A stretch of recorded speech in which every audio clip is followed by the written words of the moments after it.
আসসালামু আলাইকুম। পঞ্চম শ্রেণীর বাংলাদেশ ও বিশ্ব পরিচয় বই নিয়ে ধারাবাহিকভাবে আলোচনা করছিলাম। তার ধারাবাহিকতা এখন তার 12 নম্বর অধ্যায়টি নিয়ে আলোচনা করব, বাংলাদেশের বনভূমি ও প্রাকৃতিক পর্যটন স্থান। এই বিষয়গুলো নিয়ে আমরা ধারাবাহিকভাবে এখন আলোচনা করব। 1 নম্বরে বাংলাদেশের বনভূমি, গুরুত্ব ও সংরক্ষণ। 1 নম্বরে আমরা ছবি দেখতে পাচ্ছি, ছবিগুলো পর্যবেক্ষণ করে নিচের প্রশ্নগুলোর উত্তর লিখি। পাহাড়ের ছবি দেখতে পাচ্ছি, নদীর ছবি দেখতে পাচ্ছি, সুন্দরবনের ছবি, সুন্দরবনের ভিতরের ছবি। এখানের মধ্যে আমাদেরকে বললো ছবিগুলো কিসের। ছবি 1, 2, 3, 4, এই ছবি 4টা কোনটা কিসের, ছবিগুলোর মধ্যে কি পার্থক্য রয়েছে এখানে আমরা সেগুলো লিখব। প্রথম ছবিতে আমরা দেখতে পাচ্ছি ক্রান্তীয় চিরসবুজ বনের, দ্বিতীয় ছবি ক্রান্তীয় পাতাঝরা বনের, তৃতীয় হলো ম্যানগ্রোভ বনের, এরপর 4 নম্বরটা হলো জলা বনের। দুইয়ে বলেছে ছবিগুলোর মধ্যে কি পার্থক্য রয়েছে। ক্রান্তীয় চিরসবুজ বনে সারা বছর গাছে পাতা থাকে, অন্যদিকে ক্রান্তীয় পাতাঝরা বনে শীতকালে গাছের পাতা ঝরে যায়।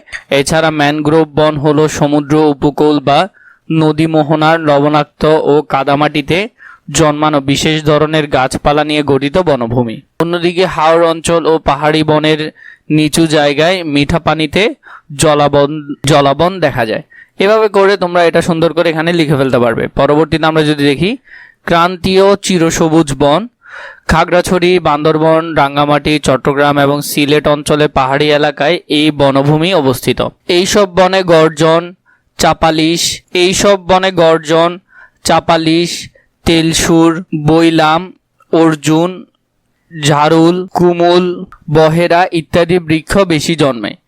এছাড়া বিভিন্ন প্রকারের বেশ ও বাঁশ জন্মে। এ ধরনের বনে সারা বছরে গাছে পাতা থাকে। ক্রান্তীয় পাতাঝরা বন, ময়মনসিংহ, গাজীপুর, টাঙ্গাইল ও শেরপুরে এ বন বিস্তৃত। এখানকার 95% বৃক্ষই শাল বলে এর অপর নাম শালবন। এছাড়া কড়ই, বাজনা, শেওড়া, জলপাই, অমলকি, হরিতকি, বহেরা প্রভৃতি বৃক্ষ এইসব বনে জন্মে। শীতকালে এইসব বনের গাছের পাতা ঝরে যায় বলে একে পাতাঝরা বন বলা হয়। বাংলাদেশের বনভূমির আরও 2টি রূপ আমরা যদি দেখি, ম্যানগ্রোভ বা সুন্দরবন। খুলনা, বাগেরহাট, সাতক্ষীরা জেলায় এই বন অবস্থিত। সুন্দরী বৃক্ষ বেশি হওয়ায় এই বন সুন্দরবন নামে পরিচিত।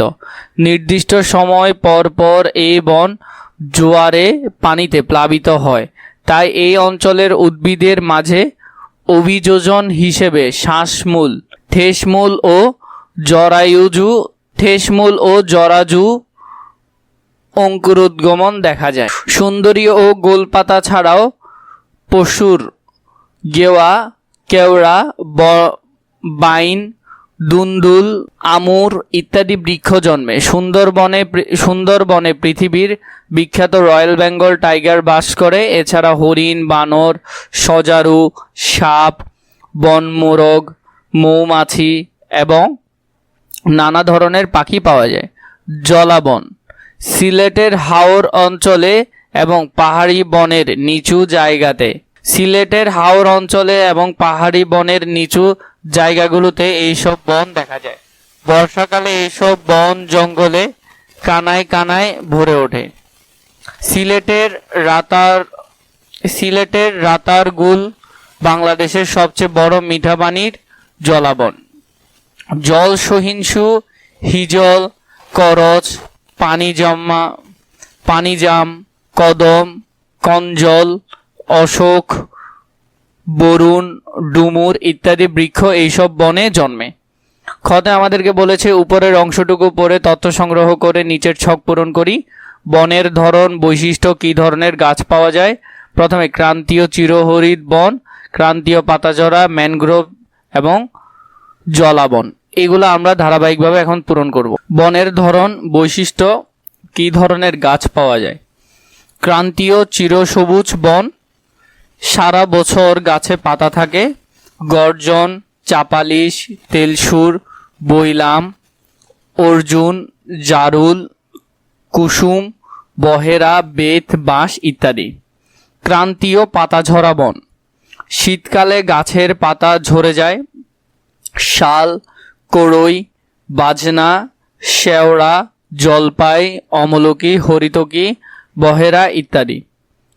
ম্যানগ্রোভ বা সুন্দরবন, নির্দিষ্ট সময় পর পর এই বন জোয়ারের পানিতে প্লাবিত হয়, তাই এ ধরনের বনের উদ্ভিদের মাঝে অভিযোজন হিসেবে শ্বাসমূল, ঠেসমূল ও জরায়ুজ অঙ্কুরোদ্গমন দেখা যায়।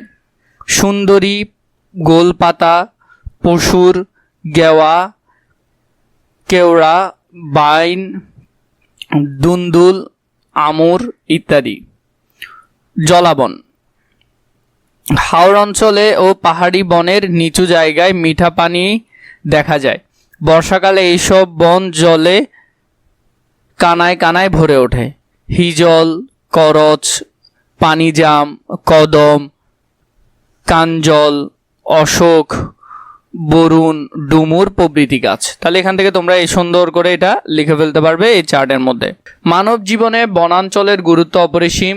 ঝড় ও জলোচ্ছ্বাসের মতো প্রাকৃতিক দুর্যোগ মোকাবেলায় সুন্দরবন ও উপকূলীয় বনভূমি গুরুত্বপূর্ণ ভূমিকা রাখে। এই জন্য সামুদ্রিক জলোচ্ছ্বাস ও প্রাকৃতিক দুর্যোগ থেকে রক্ষার জন্য সমুদ্র তীরবর্তী জেলায় উপকূলীয় সবুজ বেষ্টনীয় গড়ে তোলা হয়েছে। এই জন্য সামুদ্রিক জলোচ্ছ্বাস ও প্রাকৃতিক দুর্যোগ থেকে রক্ষার জন্য সমুদ্র তীরবর্তী জেলায় উপকূলীয় সবুজ বেষ্টনীয় গড়ে তোলা হয়েছে। বনের গাছপালা ঘরবাড়ি ও আসবাবপত্র তৈরিতে ব্যবহার হয়। গাছপালা থেকে ফল, মধু, ঘরের ছাউনি, জ্বালানি ও ঔষধি উপকরণ পাওয়া যায়। বনভূমি পরিবেশের ভারসাম্য বজায় রাখে। ঘন ও গভীর বনে পশু পাখি কীটপতঙ্গ নিরাপদে নির্ভয়ে বিচরণ ও বসবাস করে। জীববৈচিত্র্য রক্ষায় বনভূমির গুরুত্ব অপরিসীম। গাছপালাবিহীন এলাকা মরুভূমিতে পরিণত হয়। গাছপালা মাটির ক্ষয় রোধ করে, পরিবেশ নির্মল রাখে। সরকারি হিসেবে বর্তমানে দেশে মোট বনভূমির প্রায় 17%। পরিবেশের ভারসাম্য রক্ষার জন্য বনভূমি প্রয়োজন মোট ভূমির 25%। বৃক্ষরোপণ ও বনায়নের মাধ্যমে বনভূমির পরিমাণ বাড়াতে হবে। গাছ কেটে বন ধ্বংস করা বন্ধ করতে হবে। বন দখল করে শিল্প ও কৃষিকাজে ভূমির ব্যবহার বন্ধ করতে হবে। বনায়নে জনগণকে সচেতন করতে হবে। গতে অনুচ্ছেদটুকু পড়ে বনভূমি বাংলাদেশের জন্য কেন গুরুত্বপূর্ণ তা লিখি। তাহলে আমরা যদি এখান থেকে দেখি, উদ্দেশ্য বাংলাদেশের মধ্যে বনভূমির গুরুত্ব সম্পর্কে জানা, প্রয়োজনীয় উপকরণ মাল্টিমিডিয়া ও কার্যপত্র পদ্ধতি আমরা প্রদর্শন ও একক কাজ করব। কাজের ধারণা আমরা এখান থেকে বই থেকে এই অংশে ধারণা পাবো। পর্যবেক্ষণ করবে বাংলাদেশের জন্য বনভূমি গুরুত্ব অপরিসীম।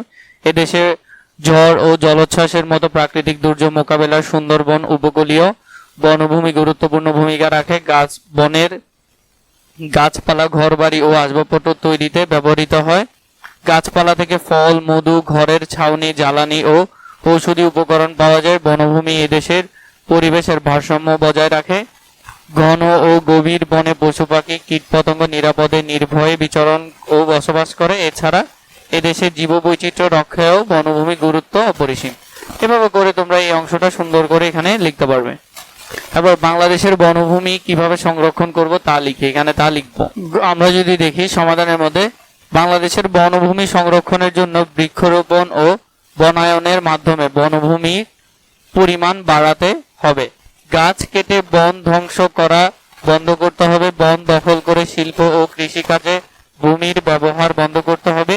বনভূমি রক্ষা এবং বনায়নের বিষয়ে জনগণকে সচেতন করতে হবে। এই বিষয়টা আমরা সুন্দর করে এখানে লিখে ফেলতে পারবো। বাংলাদেশের প্রাকৃতিক পর্যটন স্থান, গুরুত্ব ও সংরক্ষণ: কক্সবাজার সমুদ্র সৈকত, সিলেটের জাফলং, বান্দরবনের নীলগিরি, মাধব কুণ্ডের ঝড়। প্রথমে এখানের মধ্যে আমরা দেখতে পাচ্ছি ছবিগুলো পর্যবেক্ষণ করে নিচের প্রশ্নগুলোর উত্তর লিখে প্রশ্ন এবং উত্তর।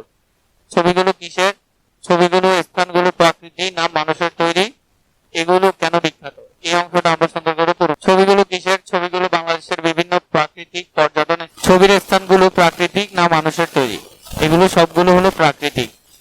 এগুলো কেন বিখ্যাত? এগুলো প্রাকৃতিক সৌন্দর্যের জন্য বিখ্যাত। এখান থেকে সুন্দর করে এগুলো আনসার করতে পারবে। কক্সবাজার বাংলাদেশের দক্ষিণ পূর্বাঞ্চলে অবস্থিত একটি পর্যটন শহর। এখানে রয়েছে 120 কিলোমিটার দৈর্ঘ্যের প্রাকৃতিক বালুময় সমুদ্র সৈকত। কক্সবাজারের কলাতলী, হিমছড়ি, ইনানি বিচ পর্যটকদের নিকট আকর্ষণীয়। এছাড়া মহেশখালী ও সেন্ট মার্টিন দ্বীপ জনপ্রিয়। পর্যটন স্থান। কুয়াকাটা সমুদ্র সৈকত বাংলাদেশের দক্ষিণাঞ্চলের পটুয়াখালী জেলায় অবস্থিত। এই সমুদ্র সৈকতের দৈর্ঘ্য প্রায় 18 কিলোমিটার। এর আরেক নাম সাগরকন্যা। এখান থেকে সূর্যোদয় ও সূর্যাস্তের দৃশ্য দেখা পাওয়া যায়। শীতকালে এই সৈকতে বিভিন্ন অতিথি পাখি দেখা যায়। সিলেট নৈসর্গিক সৌন্দর্যের ভরপুর বাংলাদেশের সিলেট অঞ্চল। এই অঞ্চলে আসা পর্যটকদের মন জুড়ায় চা বাগান, জাফলং, লালখাল, ভোলাগঞ্জ, সাদা পাথর, প্রকৃতি কন্যা, শ্রীমঙ্গল। বান্দরবন জেলা বাংলাদেশের দক্ষিণ পূর্বাঞ্চলে চট্টগ্রাম বিভাগে অবস্থিত। এখানকার প্রাকৃতিক সৌন্দর্য, সবুজে ঢাকা পাহাড়, এখানকার ক্ষুদ্র নৃগোষ্ঠীর সাংস্কৃতিক বৈচিত্র্য পর্যটকদের নজর কাড়ে। প্রাকৃতিক সৌন্দর্য মণ্ডিত বান্দরবনের দর্শনীয় স্থানগুলোর মধ্যে নীলগিরি, চিম্বুক পাহাড়, শৈলপ্রপাত ঝর্ণা, বাঘা লেক, স্বর্ণ মন্দির, কেওকার্ডং, নাফাখুম, জাদিপাই জলপ্রপাত অন্যতম। ম্যানগ্রোভ বা সুন্দরবন বৈচিত্র্যময় গাছপালা, নানাবিধ প্রাণী, প্রচুর নদী ও খাল দ্বারা বেষ্টিত সুন্দরবনে রয়েছে অপরূপ প্রাকৃতিক সৌন্দর্য। তাই এখানে প্রচুর দেশি বিদেশি পর্যটকের আগমন ঘটে। পর্যটকদের নিকট সুন্দরবনের করমজল, কটাকা, হরিণ পয়েন্ট, দুবলার চর, হারবাড়িয়া ইকো পর্যটক কেন্দ্র, তিনকোনা দ্বীপ, জামতলা সৈকত আকর্ষণীয় স্থান। পূর্বের পৃষ্ঠার পাঠ্যাংশটুকু পড়ে নিচের ছকে বিভিন্ন প্রাকৃতিক পর্যটক স্থানের বৈশিষ্ট্য লিখি। প্রাকৃতিক পর্যটক স্থান এবং তার বৈশিষ্ট্যগুলো আমরা এখানে লিখব। 1 নম্বরে কক্সবাজার। এখানে রয়েছে 120 কিলোমিটার দৈর্ঘ্য প্রাকৃতিক বালুময় সমুদ্র সৈকত। সমুদ্র সৈকতের মধ্যে কলাতলি, হিমছড়ি, ইনানি বিচ পর্যটকদের নিকট আকর্ষণীয়। এছাড়া মহেশখালী ও সেন্ট মার্টিন দ্বীপ জনপ্রিয় পর্যটক স্থান। 2 নম্বর কুয়াকাটা। কুয়াকাটা সমুদ্র সৈকতের দৈর্ঘ্য প্রায় 18 কিলোমিটার। এর আরেক নাম সাগরকন্যা। এখান থেকে সূর্যোদয় ও সূর্যাস্ত দৃশ্য দেখা পাওয়া যায়। শীতকালে এই সৈকতে বিভিন্ন অতিথি পাখি দেখা যায়। 3 নম্বর এই অঞ্চলে চা বাগান, জাফলং, লালাখাল, ভোলাগঞ্জ, সাদা পাথর, প্রাকৃতিক কন্যা, শ্রীমঙ্গল, বিছানাকান্দি ইত্যাদি প্রাকৃতিক পর্যটক স্থান রয়েছে। এছাড়া পান্থুময় ঝর্ণা, মাধবকুণ্ড জলপ্রপাত, রাতারগুল জলাবন ও হাকালুকি হাওর সিলেটের জনপ্রিয় পর্যটক স্থান। 4 বান্দরবনের প্রাকৃতিক সৌন্দর্য, সবুজে ঢাকা পাহাড়। এছাড়া এখানকার সমুদ্র নৃগোষ্ঠীর সাংস্কৃতিক বৈচিত্র্য পর্যটকদের নজর কাড়ে। প্রাকৃতিক সৌন্দর্যমণ্ডিত বান্দরবনের দর্শনীয় স্থানগুলোর মধ্যে নীলগিরি, চুম্বকীয় পাহাড়, শৈলপ্রপাত ঝর্ণা, বাঘা লেক, স্বর্ণ মন্দির, কেওকার্ডং, নাফাখুম, জাদিপাই জলপ্রপাত উল্লেখযোগ্য। এখান থেকে এগুলো সুন্দর করে তোমরা এখানে লিখতে পারবে। পর্যটনের গুরুত্ব অপরিসীম। রাজস্ব আয় ও বৈদেশিক মুদ্রা অর্জনের এটি একটি কার্যকর খাত। এই স্থানগুলোতে দেশি বিদেশি প্রচুর পর্যটকদের সমাগম ঘটে। এই খাতে দেশে বহু লোকের কর্মসংস্থান হয়। এর উন্নয়নের সঙ্গে অন্য ব্যবসা বাণিজ্য বিকাশ লাভ করে। পর্যটকদের উন্নয়নের ফলে দেশের অর্থনৈতিক উন্নয়ন হয়। এর মাধ্যমে সাংস্কৃতিক বৈচিত্র্যায়নও ঘটে। এগুলো নয়নাভিরাম সৌন্দর্য মানুষকে পুলকিত করে। এগুলো আমাদের দেশের প্রাকৃতিক পর্যটক স্থানে অপরিকল্পিত স্থাপনা নির্মাণ করে সৌন্দর্য নষ্ট করা হয়েছে। বেড়াতে আসা পর্যটকরাও যেখানে সেখানে ময়লা আবর্জনা ফেলে দূষণ করে। এই জন্য সচেতনতা সৃষ্টি করতে হবে। সঠিক পরিকল্পনা ও রক্ষণাবেক্ষণের অভাবে আমরা এই শিল্পে পিছিয়ে আছি। এই শিল্পের উন্নয়নের জন্য সমন্বিত পরিকল্পনার পাশাপাশি বন ও প্রাকৃতিক পর্যটক স্থানগুলো সংরক্ষণ জরুরি। দেশি বিদেশি পর্যটকদের আকর্ষণ বাড়াতে উদ্যোগ নিতে হবে। পর্যটন শিল্পের উন্নয়নের জন্য সংশ্লিষ্ট সবাইকে আন্তরিকভাবে কাজ করতে হবে। ঘতে উপরের বর্ণনা পড়ে বাংলাদেশের প্রাকৃতিক পর্যটক স্থানগুলো গুরুত্ব লিখি। এখান থেকে আমরা এগুলো লিখবো। এরপরে ঘতে হলো উপরের বর্ণনা পড়ে বাংলাদেশের প্রাকৃতিক পর্যটক স্থান সংরক্ষণে আমার ভূমিকা লিখ। এখানে যদি আমরা দেখি উপরের বিষয়গুলো আমরা পর্যটকের গুরুত্ব লিখবো। সমাধানের মধ্যে বাংলাদেশের প্রাকৃতিক পর্যটক স্থানের গুরুত্ব অপরিসীম। এগুলো নয়নাভিরাম সৌন্দর্য মানুষকে আনন্দিত করে। রাজস্ব আয় ও বৈদেশিক মুদ্রা অর্জনে এটি একটি কার্যকর খাত, কারণ এই স্থানগুলোতে দেশি বিদেশি প্রচুর পর্যটকের সমাগম ঘটে। এই খাতে বহু লোকের কর্মসংস্থান হয়। এর উন্নয়নের সঙ্গে অন্য ব্যবসা বাণিজ্য বিকাশ লাভ করে। বস্তুত পর্যটনের উন্নয়নের ফলে দেশের অর্থনৈতিক উন্নয়ন হয়। কেবল তাই নয়, প্রাকৃতিক পর্যটক স্থানের মাধ্যমে সাংস্কৃতিক বৈচিত্র্যায়নও ঘটে। পরবর্তীতে আমরা ঘতে যেটা দেখেছিলাম, ঘ নাম্বারটা, সেটা যদি আমরা পূরণ করি, বাংলাদেশের প্রাকৃতিক পর্যটন স্থানগুলোর অপরিকল্পিত স্থাপনা নির্মাণ যাতে বন্ধ করা হয় সেই জন্য সংশ্লিষ্ট কর্তৃপক্ষের কাছে আবেদন জানাবো। পর্যটকরা যেন যেখানে সেখানে ময়লা আবর্জনা ফেলে পরিবেশ দূষণ না করে সেই জন্য আমি সচেতনতা কিংবা নিজে অন্যের আয়োজিত এই ধরনের কার্যক্রমে অংশ নেব। পাশাপাশি প্রাকৃতিক পর্যটক স্থান সংরক্ষণে প্রয়োজনীয়তা সম্পর্কে পরিবারের সদস্য, সহপাঠী এবং সমাজের মানুষকে সচেতন করে তুলবো। এইভাবে করে তোমরা সুন্দর করে এটা এখান থেকে লিখে ফেলতে পারবে। 12 নম্বর অধ্যায়ের যে অনুশীলন আছে, অনুশীলনটা যদি আমরা দেখি, সঠিক উত্তরের পাশে টিক চিহ্ন দাও। এখানে সঠিক উত্তরের পাশে আমরা টিক চিহ্ন দিব। চিরসবুজ বনের প্রধান বৈশিষ্ট্য কোনটি? সব সময় পাতা থাকে, এটা হলো প্রধান বৈশিষ্ট্য। 2 নম্বর, শ্বাসমূল ও ঠেসমূল জন্মায় কোন বনে? এটা হলো সুন্দরবনে এটা জন্মায়। মিঠা পানির জলাবন দেখতে তুমি কোথায় যাবে? মিঠা পানির জলাবন হলো সিলেটে। একই স্থান থেকে সূর্যোদয় ও সূর্যাস্ত দেখতে চাও, কোথায় যাবে? কুয়াকাটার মধ্যে আমরা সূর্যাস্ত এবং সূর্য উদয় দুইটাই দেখতে পাই। খতে উপযুক্ত শব্দ বসিয়ে শূন্যস্থান পূরণ করো। 1 নম্বর, বনভূমি ঢেঁস রক্ষায় গুরুত্বপূর্ণ ভূমিকা রাখে। প্রথমে হলো বনভূমি ঢেঁস রক্ষায় গুরুত্বপূর্ণ ভূমিকা রাখে জীববৈচিত্র্য রক্ষায়। 2 নম্বর, গাছপালা মাটির ঢেঁস রোধ করে, গাছপালা মাটির ক্ষয় রোধ করে, তাহলে উত্তর হবে ক্ষয় রোধ। 3, পর্যটনের উন্নয়নের ফলে দেশে ঢেঁস উন্নয়ন হয়, অর্থনৈতিক উন্নয়ন হয়। 4, পর্যটক শিল্পের প্রসার দেশে বহু লোকের ঢেঁস সৃষ্টি করে, কর্মসংস্থান সৃষ্টি করে। তাহলে এখান থেকে তোমরা শূন্যস্থানের উত্তরগুলো খুবই সুন্দর করে দিয়ে ফেলতে পারবে। 3 বলেছে সংক্ষিপ্ত প্রশ্ন, প্রথমে ম্যানগ্রোভ বনের বৈশিষ্ট্য কি? 2, ক্রান্তীয় চিরসবুজ বন ও পাতাঝরা বনের পার্থক্য কি? 3, 3টি প্রাকৃতিক পর্যটক স্থানের নাম লেখো। 4, প্রাকৃতিক পর্যটক স্থানের 3টি গুরুত্ব লেখো।